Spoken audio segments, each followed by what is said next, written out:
Los micrófonos de Radio El Día se acercan hasta el domicilio del histórico dirigente del MPAYA, Antonio Cubillo Ferreira, para saber de primera mano, conocer desde su punto de vista los acontecimientos que ocurrieron aquel fatídico 27 de marzo del año 77, donde se implica en este accidente a el movimiento del cual él es secretario general. Don Antonio Cubillo Ferreira, muchas gracias por brindarnos la oportunidad de charlar este ratito con usted. Y la primera pregunta, don Antonio, sería: ¿cuál era el estado del movimiento, el MPAYAC, en el año 77? Bien, nosotros desde el 1 de noviembre del 76 estábamos en lo que llamamos la propaganda armada. Y hacíamos toda una serie de acciones que generalmente todas eran reivindicadas. Aquí siempre lo hacíamos a través del periódico El Día, y en Gran Canaria el Diario de Las Palmas, se llamaba así, con el Diario de Las Palmas. Yo conocía al director y se llama todas las acciones que se hacían. Había órdenes de que, se reivindicaban directamente de Argel y nunca las negamos. Además hay una entrevista que saqué yo en El Día hace un par de años donde me explicaba usted, sí, claro, yo no voy a negar todo lo que se hacía, lo que hacía el movimiento, no yo, sino lo hacíamos todos los compañeros que estábamos en el MPAYAC. Y entonces eso era en la época aquella, en el año 77. Lo único que señalo que habíamos detectado ya desde el principio del 77, que aparecía una serie de petarditos y bombitos que no las estábamos haciendo nosotros. Entonces el gobierno español, Martín Villa, sobre todo Martín Villa, en Madrid, cuando nosotros tenemos la radio, entonces pusieron aquí una antena que pusieron aquí en Olla Fría y otra en la Isleta, para que no se oyera. Hacían todo lo posible, la gente que tenía que subir incluso a La Esperanza para oír la radio. Entonces nosotros cada vez que hacíamos una acción la explicamos, porque eran todas acciones políticas. Entonces, ya le digo, habíamos notado eso, y lo que hacíamos es que decíamos a los grupos: paren de tal fecha a tal fecha, todo el mundo sin hacer nada. Y entonces aparecían 2 o 3 petarditos, como este que pasó en La Laguna, donde murió un policía. Y entonces eso dijimos, pues ahí hay gente que está poniendo eso que no es nuestro. Ya después nos enteramos por nuestras investigaciones que era un grupo especial que había fabricado el ministro del Interior a través de la Guardia Civil. Eran guardias civiles los que estaban ahí, casi todos. Por eso ya le digo, este de La Laguna, incluso después nosotros supimos que no lo habían puesto, sino lo habían puesto incluso contra el despacho de don Rolando Rodríguez, que estaba del Partido Socialista, que estaba llevando una serie de problemas, de huelgas, etcétera. Entonces lo pusieron debajo del Banco de Bilbao, pero para romperle el despacho. Que cuando yo vine aquí, pues yo, Rolando, soy íntimo amigo de él. Entonces me dijo, ¿pero qué pasó con eso? Digo, pues tú sabes que nosotros nos fuimos. Y dice, no, ya sé que era porque yo estaba dirigiendo la huelga. Y dice, pero me destrozaron todo el despacho. Entonces ya nosotros supimos que hay alguien que estaba haciendo acción. ¿Por qué se implica al MPAYA en el desastre del aeropuerto de Los Rodeos, don Antonio? Bueno, vamos a ver. El problema es que hasta ahora el gobierno español no ha querido reconocer sus responsabilidades, porque todas las responsabilidades están en el aeropuerto de Los Rodeos y en la torre de control. Usted sabe que ese aeropuerto se construyó en el sitio donde no había de haberse construido nunca.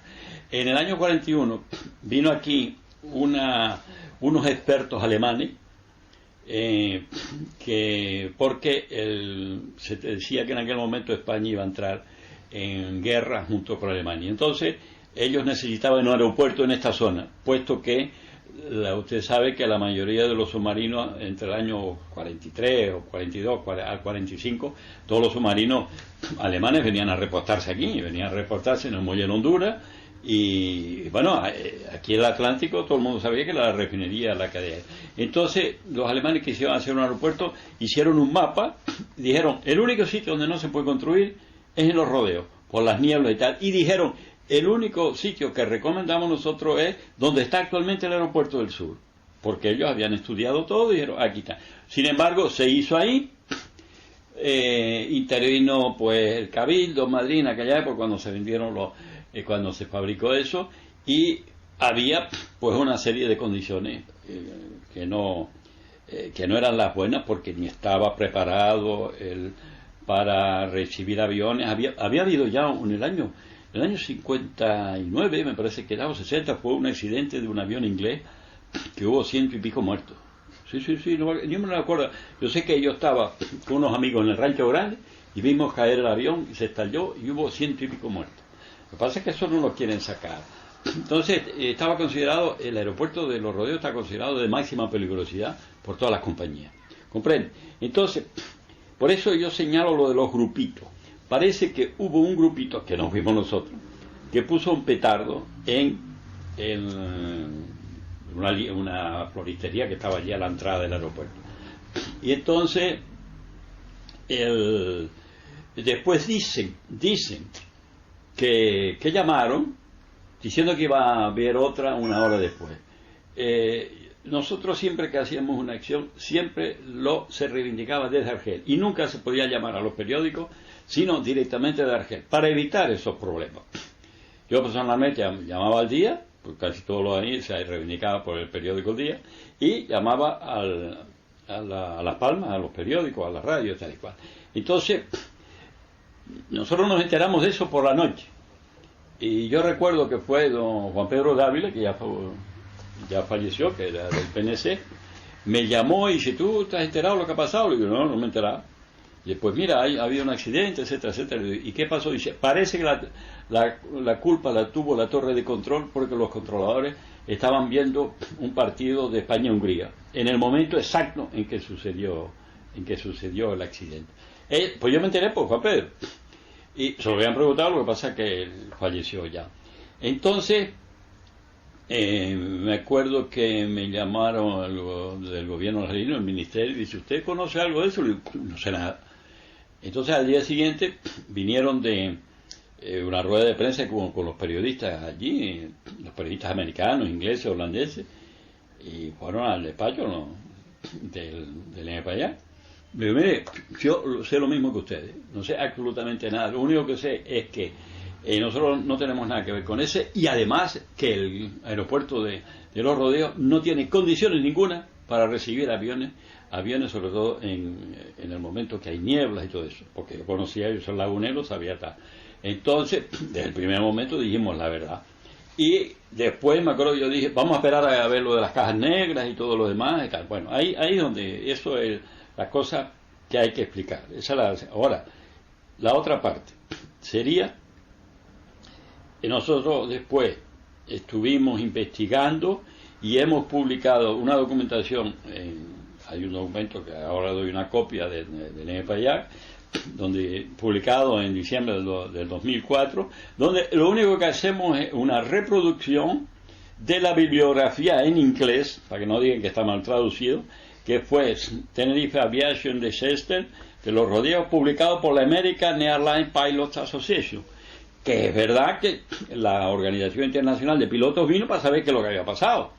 Y después se recogió las cajas negras, y las cajas negras, cuando se publicó la publicación de las cajas negras, fue Stalin Stewart, que fue el especialista, y esto está en los documentos, A Disaster Dialogue from the Black Box, publicado por Stanley Stewart en 1986. Y después hubo la Subsecretaría de Aviación Civil, que hizo un rapport, pero claro, la ICAO hizo un rapport, pero no dice la verdad. Entonces, nosotros escribimos a la ALPA y estuvimos en contacto con esas organizaciones internacionales, porque había una cosa, oiga, de todas esas víctimas que hubo, antes que nada hay una cosa que es la indemnización, y las compañías de seguro que tienen que pagar.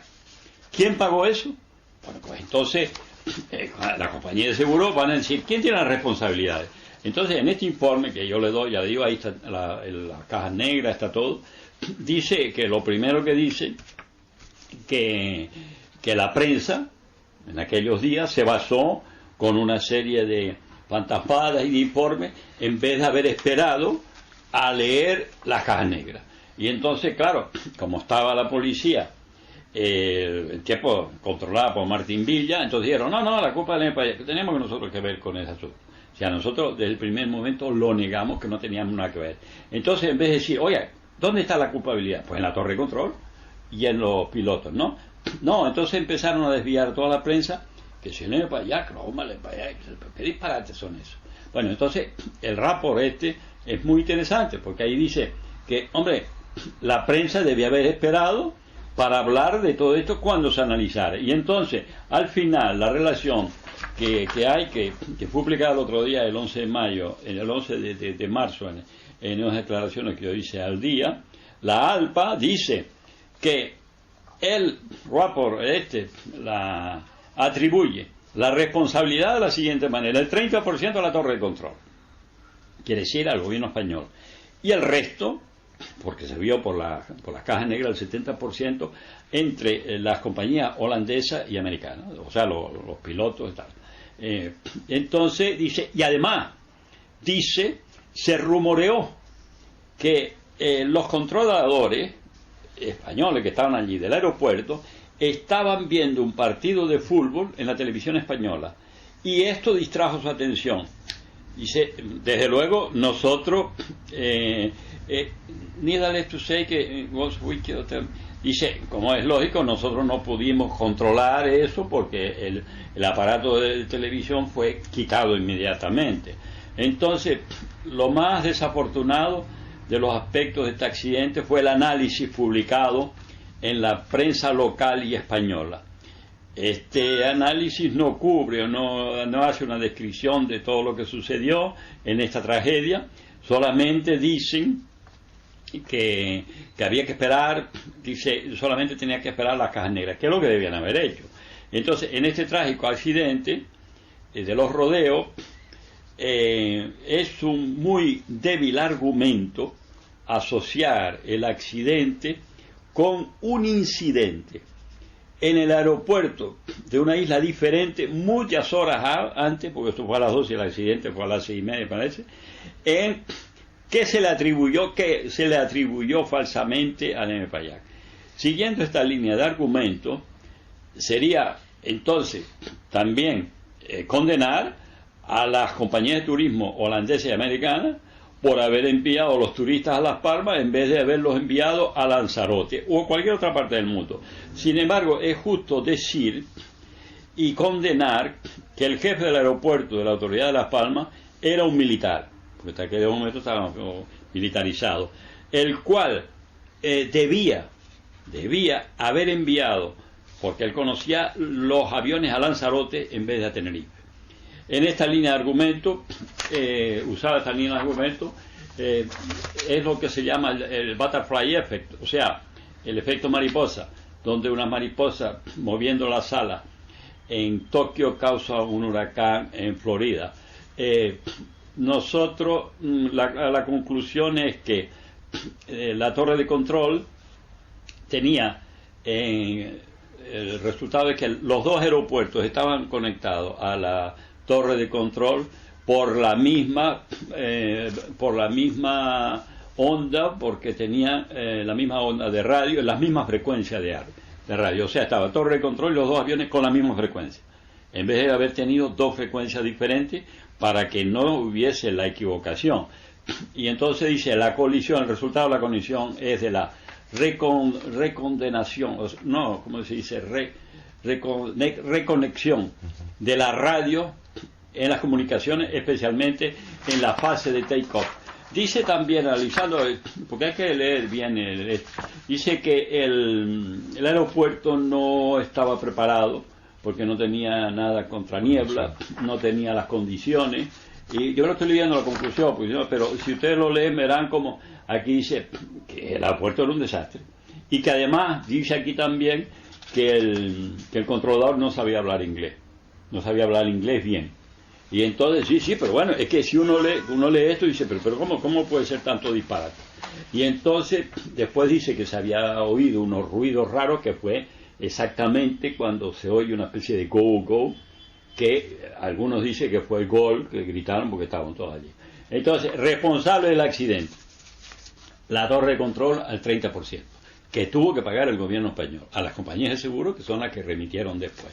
Y después parece ser que hubo prisa entre los dos pilotos, pero las prisas fueron porque la torre de control no dio las órdenes correspondientes, y porque además conectan los dos aviones con la misma frecuencia. Pero qué disparate.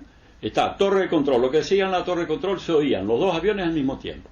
Dice, preparado para en la fase take-off, vayan a salir. Y claro, los dos están oyendo y no están saliendo.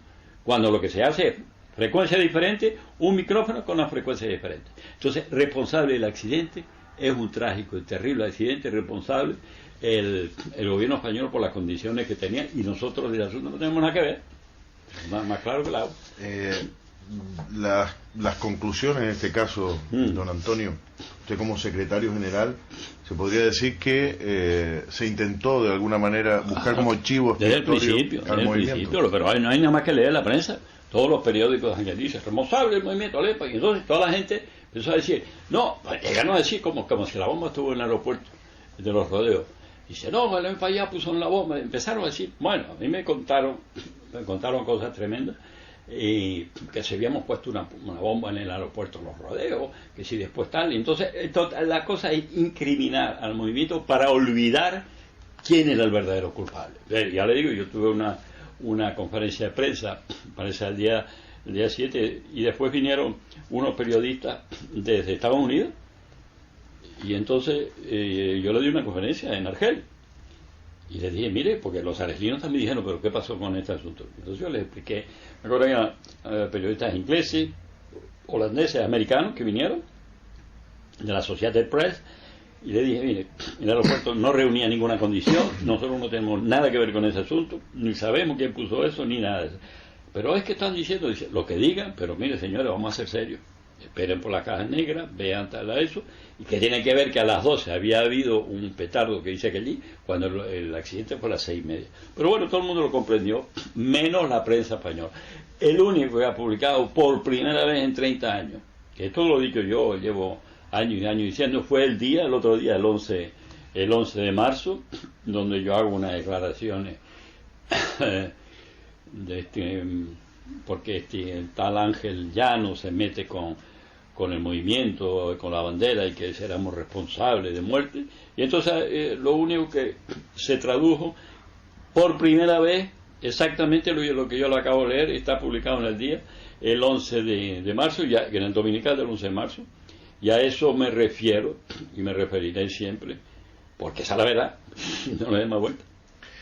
Muy bien, don Antonio, reiterarle una vez más nuestro agradecimiento por haber recibido los micrófonos de Radio El Día, y hasta la próxima. Bueno, pues siempre a la disposición del Día, de la Radio El Día y de todos ustedes, de los periodistas serios, ¿eh? porque hay otros que no merecen la pena ni se les nombre como periodistas, que en realidad son periódicos que dependen de la metrópoli directa o indirectamente, de grupos españoles o dirigidos por periodistas españoles.